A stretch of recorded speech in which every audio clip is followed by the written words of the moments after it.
و کوڕ و کچ کەیفی خۆیەتی ئەم کوڕە پێی خۆشە ئەو کچە بخوازێ یان نا، ئەم کچە پێی خۆشە بەو کوڕە شوو بکا یان نا، کەیفی خۆیەتی اختیارە.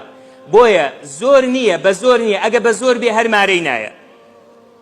بۆیە پێغەمبەری خوا صلی الله عليه وسلم فرمووی وأن يتزوج ما يشاء لهما الحرية. قال عليه الصلاة والسلام لا تنكح البكر حتى تستأذن.